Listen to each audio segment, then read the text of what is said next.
Enrique Dussel, o Dassel, es un pensador cuyano,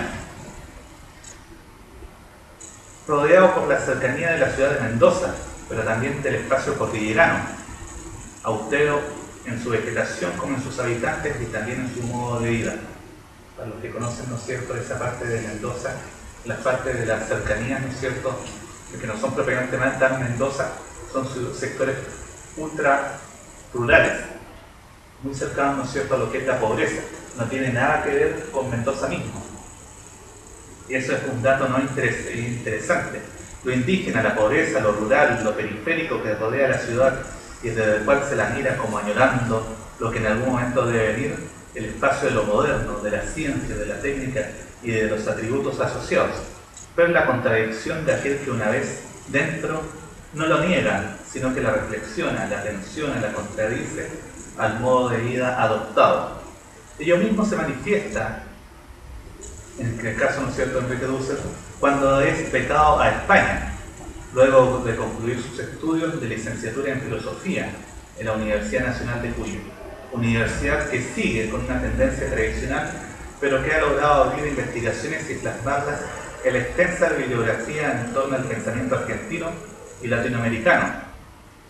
Es ahí donde surge Latinoamérica desde la propia lejanía, desde la exteriorización, desde la otredad. En este sentido, ¿no es cierto?, los primeros pasos de Enrique Dussel están unidos a la filosofía tradicional. Heidegger, Nietzsche, Kant, etc. Es en España donde justamente él comienza a reflexionar en torno a Latinoamérica, y es ahí donde le surge Latinoamérica, como lo había expuesto, no antes.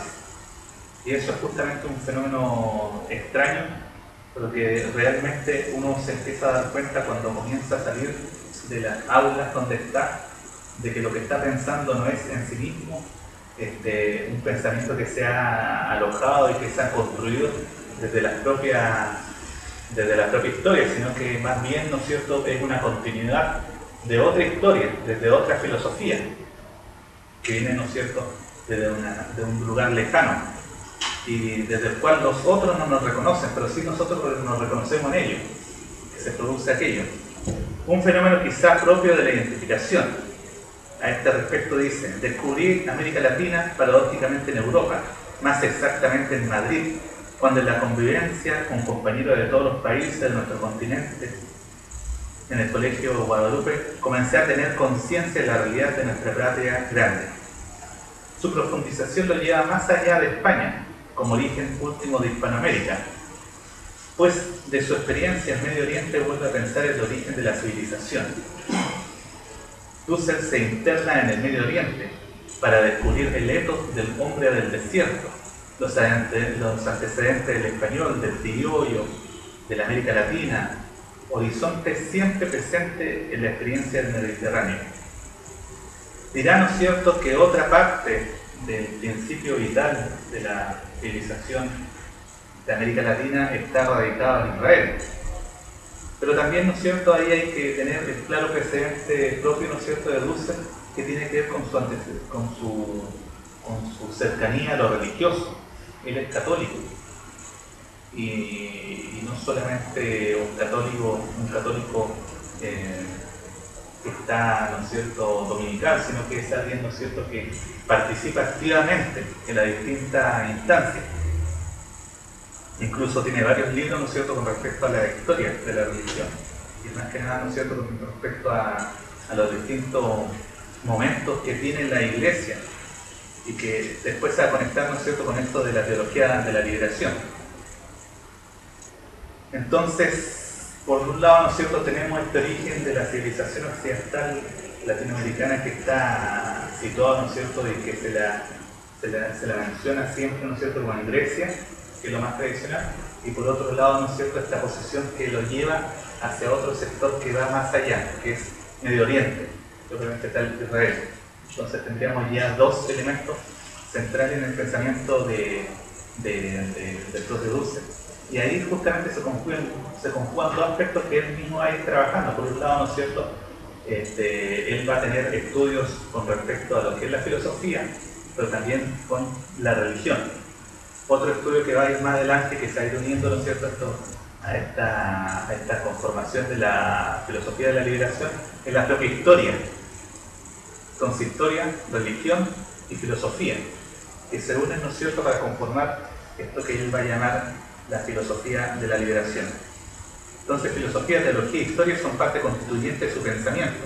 Ellos se evidencian en sus escritos y en los distintos autores y circunstancias en las cuales se encuentran. No es necesario decir que su vuelta a la Universidad de Cuyo se produce durante una sucesión de gobiernos. Pasan distintos gobiernos de todo tipo, populistas, liberales, desarrollistas, etc. El diálogo filosófico que desarrolla durante su existencia no se remite tan solo a los que le ofrecen una cercanía, sino también con aquellos que le pueden brindar herramientas conceptuales y metodológicas. Y la opción es abrir el diálogo. En este sentido, la obra de nuestro autor es atravesada no solo por la influencia de los autores europeos, sino también es cruzada por la obra de los pensadores de Latinoamérica.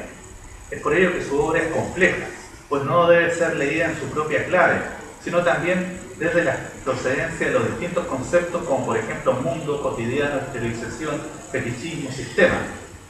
En ese lugar no hay una renuncia a cualquier pensamiento anterior, como tampoco una renegación de los antes pensados. Más bien hay un subsumirlos, un aceptar que ellos están dentro de una misma filosofía que está surgiendo y que se está construyendo.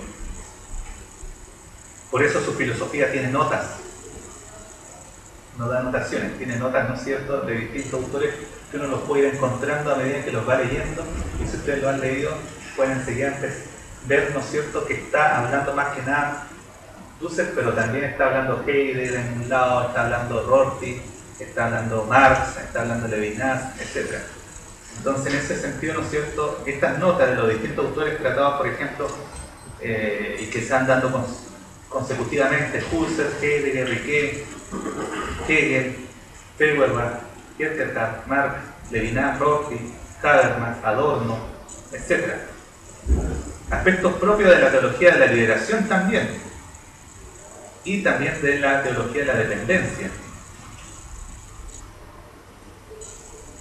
Si bien, ¿no es cierto?, los distintos autores juegan un rol importante, hay uno que lo despierta de alguna manera del sueño, y es el propio Emmanuel Levinas. Y, ¿no es cierto?, él dice: esta obra me permitió encontrar desde la fenomenología y la ontología heideggeriana la manera de superarlos, el concepto, ¿no es cierto?, de exterioridad, la exterioridad del otro, el pobre se encuentra desde siempre, está más allá del ser, parte de los inicios de la filosofía de la liberación.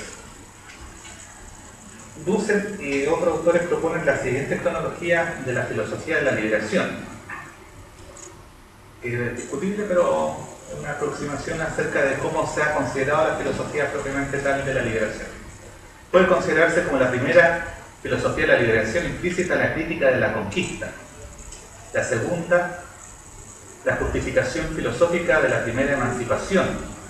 La tercera filosofía de la liberación se articula ahora a la segunda emancipación a partir de 1969. Sus antecedentes pueden buscarse desde el pensamiento de Unariátegui en los 20 o en la Revolución Cubana desde el 59. La primera fase explícita transcurre desde 1969 a 1973, etapa de su constitución. La segunda fase acontece desde dicha fecha, ¿no es cierto?, hasta 1976, etapa de maduración. La tercera hasta 1983, etapa de persecución, debate y confrontación. La cuarta hasta el presente, de franco crecimiento en respuesta, ¿no es cierto?, a las distintas problemáticas. Eso de alguna manera es la cronología que plantea Dussel, y como le decía, otros autores más lo sostienen.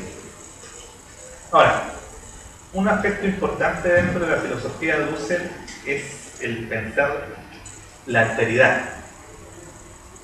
Y eso, ¿no es cierto?, es de suma importancia porque justamente tiene que ver con el otro, que se piensa el otro. Y él, ¿no es cierto?, habla acerca de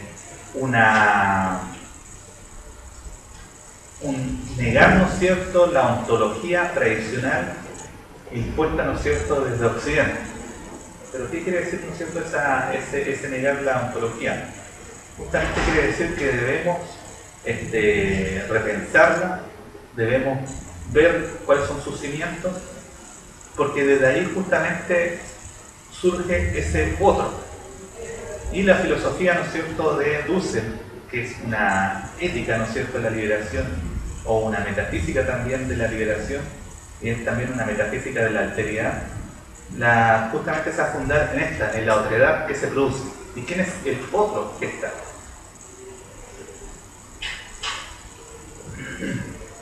Para eso, ¿no es cierto?, uno tiene que tener en cuenta un poco la idea del mundo. Y ahora lo voy a centrar en eso. Cuando se plantea la filosofía de la liberación, se puede, ¿no es cierto?, rastrear en una primera instancia en el Congreso Nacional de Filosofía, que se produce en Córdoba en 1971. Y lejos, ¿no es cierto?, de hacer un debate tradicional con respecto a las distintas filosofías que sobrevenían, ¿no es cierto?, de América del Norte y desde Europa, lo que se centra es en el pensamiento latinoamericano. Si es posible o no posible una filosofía latinoamericana. Y en ese sentido, él es bastante provocativo e inicia, ¿no es cierto?, un alegato contra la metafísica del sujeto u ontología.